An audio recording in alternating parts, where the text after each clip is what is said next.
Bonjour, vous allez assister à une conférence sur l'IFSI de Saint-Brieuc, Institut de formation aux soins infirmiers, qui prépare à 3 diplômes d'État, infirmier, aide-soignant et ambulancier.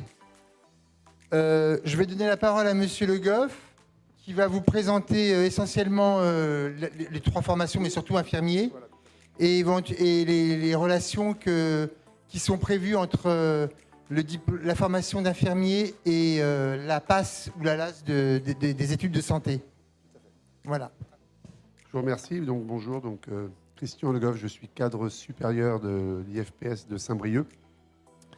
Donc, je me propose de vous présenter. Alors, effectivement, je vais plus développer la formation infirmière, même si effectivement l'IFPS forme aussi au diplôme, au DEAS, diplôme d'État d'aide-soignant, et au DEA, diplôme d'État d'ambulancier. Donc, la formation infirmière, je vais vous faire ça en 3 parties. La première partie, les modalités d'accès, comment on peut accéder à la formation infirmière. Ensuite, je vous parlerai du contenu des études. Et enfin, je ferai un petit zoom sur le projet effectivement de passerelle qui existe entre les études de santé et la formation infirmière paramédicale. Donc l'accès à la formation infirmière, qui est une formation reconnue Bac+3, grade licence. Je dis bien grade licence pour l'instant. Je vous expliquerai pourquoi un peu tout à l'heure. Donc se fait via Parcoursup, bien entendu. Et donc un bon moyen de préparer son dossier pour s'inscrire sur Parcoursup, c'est de s'appuyer sur l'arrêté du 3 janvier 2019 qui met en exergue les critères de sélection. En fait, c'est national, hein, c'est les critères de sélection pour tous les instituts en France.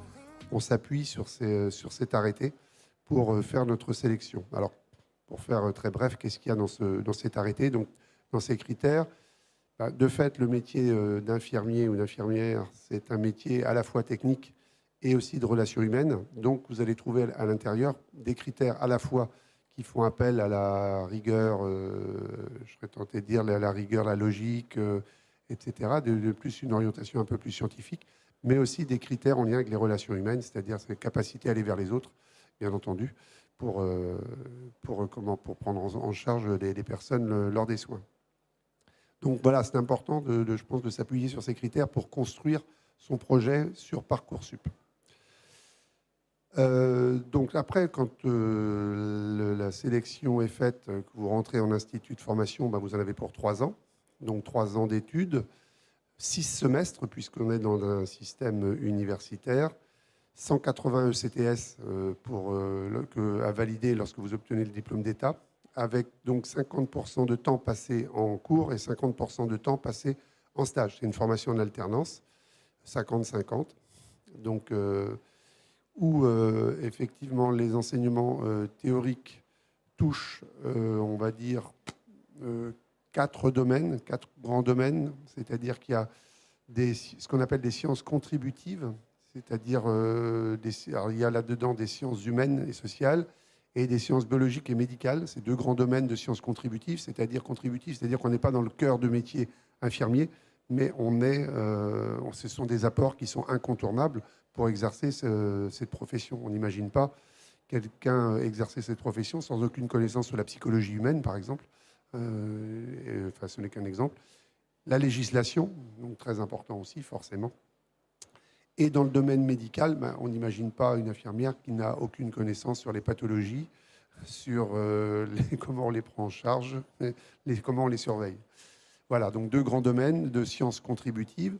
Il y a un autre domaine, c'est les sciences infirmières pures, donc à la fois le côté technique, ce qui souvent attire le plus les candidats, c'est-à-dire le fait de pratiquer des actes techniques, des prélèvements sanguins, des poses de perfusion, de sonde urinaire, enfin tout ce côté technique, bien entendu, fait aussi partie de l'apprentissage. Mais il ne faut pas oublier, et c'est certainement le travail un peu plus aveugle de l'infirmière et qui n'est pas le plus simple à acquérir, c'est le raisonnement clinique, c'est-à-dire tout ce qui touche à l'analyse des situations de soins, c'est-à-dire face à un patient, être capable de faire des liens entre des éléments qu'on relève, des contenus de dossier, etc. Et enfin, il y a un autre domaine, puisqu'on est dans une licence, il y a de l'informatique, enfin, ce qu'on appelle les techniques d'information et de la communication, et de l'anglais, une langue étrangère, puisque la licence requiert de l'apprentissage d'une langue étrangère. Donc en l'occurrence, c'est l'anglais, et pour lequel on a grosso modo deux objectifs, à la fois faire acquérir un vocabulaire professionnel suffisant qui permette de converser avec une personne étrangère qui serait prise en charge. Et il y a aussi un objectif tourné vers la recherche, puisqu'on le sait, les publications de recherche se font souvent en anglais. Donc il y a aussi une approche, une sensibilisation à la recherche par la langue anglaise. Donc voilà, donc ça c'est pour les contenus. Si tout se passe bien, au bout de 3 ans, vous sortez avec le diplôme d'état d'infirmière et le grade licence. Alors on n'est pas reconnu en tant que licence en santé à part entière jusqu'à présent. On a le grade licence, mais ce grade licence permet, le cas échéant, de continuer des études vers des masters. Donc il y a pas mal de masters qui sont ouverts aux personnes qui ont le diplôme d'état d'infirmier. Elles peuvent enchaîner avec... Il y a pas mal de masters en santé publique en particulier. Ça, c'est une possibilité. Les autres possibilités d'évolution de carrière qui se présentent, ce sont les spécialisations, c'est-à-dire qu'avec un diplôme d'état infirmier, vous pouvez peut-être faire puéricultrice, c'est-à-dire vous spécialiser auprès des enfants.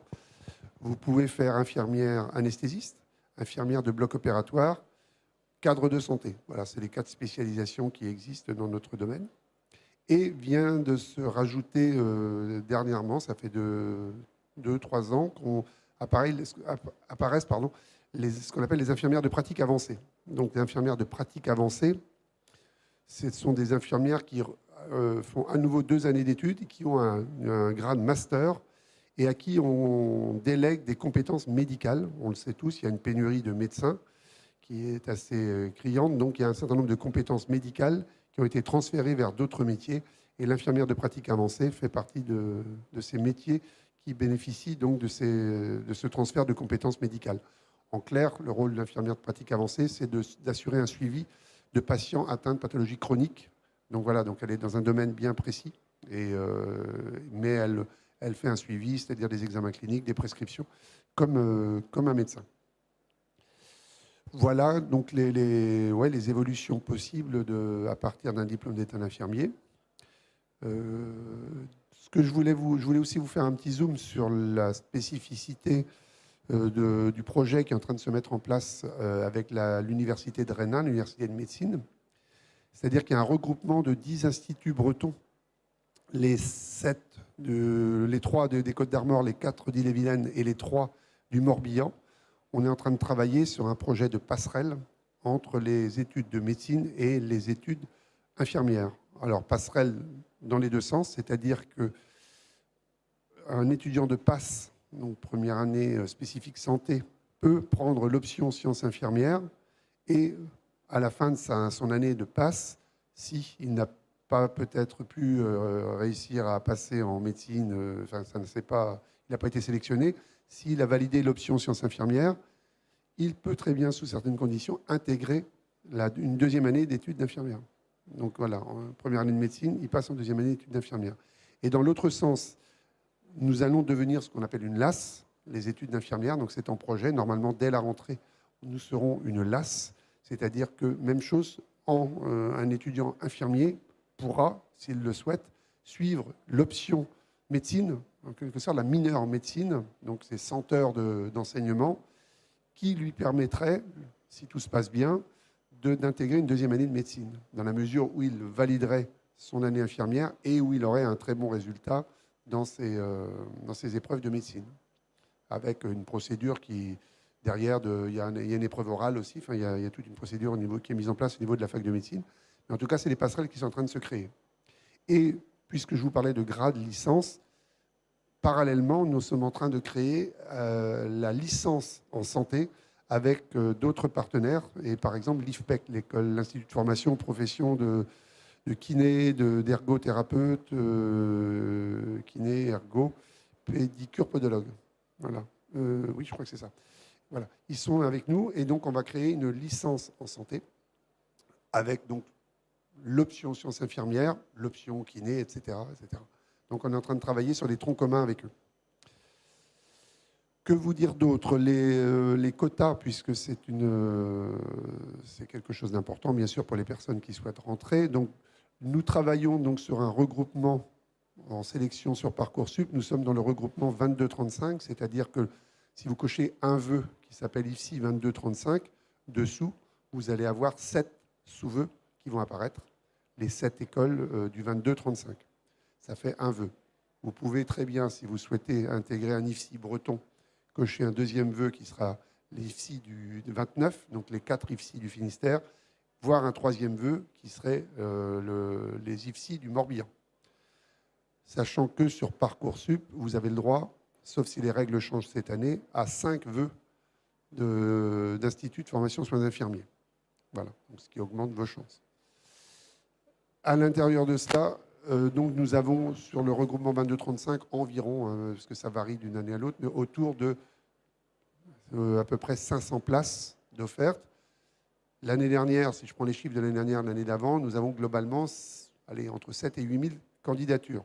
Alors vous allez me dire, 7 ou 8 000 candidatures pour 500 places, ça décourage. Non, il ne faut pas pour autant se décourager, parce qu'on le sait très bien, quand les résultats sont publiés au mois de mai, il y a un jeu de chaises musicales qui se met en place, c'est-à-dire que les étudiants reçoivent des propositions, ils en reçoivent une première, ils en reçoivent une deuxième, donc forcément ils vont éliminer un des deux choix. Il y a ce jeu de chaises musicales qui fait que tous les ans, on remonte relativement loin dans notre liste de classement. Quand je dis relativement loin, je ne prends pas trop de risques en disant que jusque-là, en tout cas, on est remonté autour de la 2000e place, à peu près. Voilà, je crois que je vous ai à peu près tout dit. Juste un dernier petit mot, excusez-moi, sur les 2 autres formations que nous avons à l'Institut de Saint-Brieuc. Il y a aussi la formation aide-soignante, donc, qui permet donc, en une année, en 12 mois, parce qu'il va y avoir une réforme dans les études, de devenir aide-soignant. Et la formation d'ambulancier qui, en 4 mois et demi, permet d'obtenir le DEA, le diplôme d'état d'ambulancier. Les uns comme les autres, vous vous en doutez bien, si vous suivez l'actualité, trouvent du travail. Il y a actuellement, c'est le plein emploi dans nos métiers, voire même c'est de la tension pour les employeurs. Voilà, je crois que je vous ai dit à peu près l'essentiel. Maintenant, si vous avez des questions, je suis à votre écoute. Oui, alors il y a des questions. Il n'y a que infirmières sur Parcoursup. Les autres, ceux qui postulent pour la formation, le diplôme d'ambulancier ou d'aide-soignant, c'est autrement. Oui. Ça, c'était la première question. Et puis la deuxième question, c'était donc, est-ce que le système LASPAS intégrant les études d'infirmier aux études de santé, est-ce qu'il sera en application dès l'année prochaine ? Théoriquement, oui, il devrait fonctionner dès l'année prochaine. Pour ce qui est de notre... Nous devrions devenir LAS dès la rentrée, oui. D'accord. Oui, en principe. Sauf contre ordre de dernière minute, mais non, normalement, nous serons une LAS à la rentrée. D'accord, donc que ce soit LAS ou PASS, ils pourront prendre ou en LAS ou en PASS infirmier, et la médecine, enfin la santé, je veux dire, les études de santé, ils seront soit sur Saint-Brieuc, soit sur Rennes. Ils peuvent... Alors, au niveau de la mobilité oui, normalement, ils peuvent choisir effectivement l'option sciences infirmières en étant en passe, par exemple, à Rennes, et dire je souhaite prendre l'option sciences infirmières. Et ensuite, dans un deuxième temps, ils pourront dire je souhaite intégrer l'IFSI peut-être de Saint-Brieuc, peut-être de Lannion, de Dinan, ou d'Ille-et-Vilaine.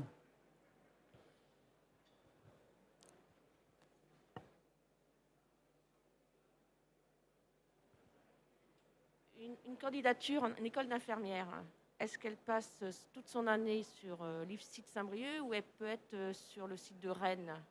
Excusez-moi, répétez. En école d'infirmière. Oui. L'étudiante, elle peut très bien être sur le site de Saint-Brieuc ou elle peut très bien être mise aussi à Rennes. L'étudiante infirmière de médecine. Théoriquement, il n'y a rien qui empêche Ils vont faire un choix, si vous voulez, des instituts qui les intéressent. Donc, non, rien n'empêche d'être à Rennes et de postuler à l'IFSI de Saint-Brieuc par ce biais-là. En tant qu'à l'étude infirmière. Alors, elle sera à Saint-Brieuc, oui, elle sera inscrite à Saint-Brieuc. Maintenant, dans les stages, des fois, on peut choisir d'aller... Ah, en théorie, oui. Si elle est inscrite à Saint-Brieuc, elle sera à Saint-Brieuc. Oui. Le classement sur Parcoursup, vous allez rentrer sur le 22-35 des formations d'IFSI, et ensuite vous choisissez l'IFSI qui correspond à Vous votre cochez, voilà. enfant. Donc ça peut être Saint-Brieuc, ça peut être Vous Dinan. pouvez cocher les 7. Vous pouvez cocher tout aussi, oui. Ouais. Après, c'est Après, un vous conseil que choisirez. je vous donne. Et c'est vrai qu'effectivement, plus on coche d'écoles, plus, entre guillemets, on a de chance. Mais en fait, il faut vraiment cocher les écoles où on pense qu'on ira vraiment. Parce que sinon, ça embolise le système si tout le monde coche tout. Mais non, mais on le sait, parce que c'est comme ça tous les ans. Les gens cochent tout.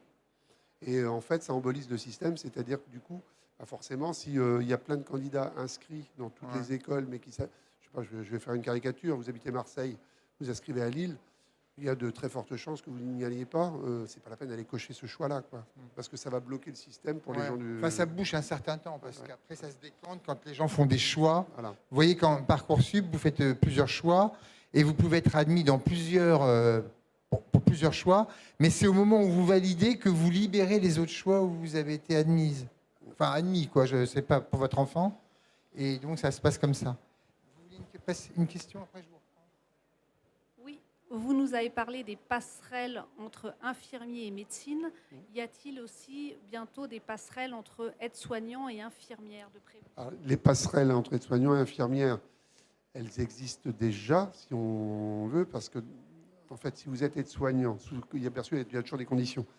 Si vous êtes aide-soignant, vous avez exercé pendant 3 années d'équivalent temps plein, ou en clair, pour reprendre les éléments du texte réglementaire, que vous avez cotisé un régime de protection sociale pendant 3 ans, vous pouvez, au même titre que toutes les personnes qui rentrent en formation, quelles qu'elles soient, vous pouvez demander à être dispensé de certains enseignements.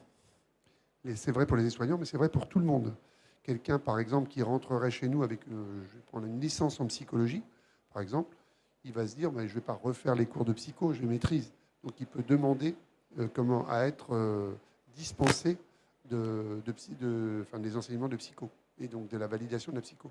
C'est la même chose pour les aides-soignants. Ils ont des compétences qui sont acquises, ils peuvent demander certaines dispenses.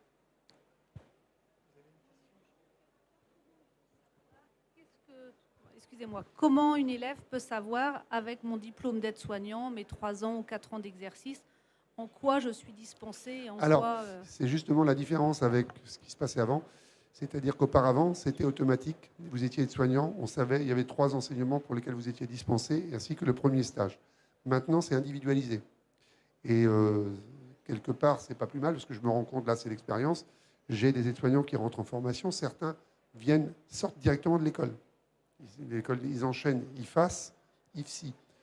Et là, pour le coup, ils ne souhaitent pas forcément être dispensés de la même chose que quelqu'un qui aurait 15 ans de bouteille et qui reprend des études. Donc c'est pour ça, c'est individualisé. Donc franchement, là, il n'y a pas de règle absolue.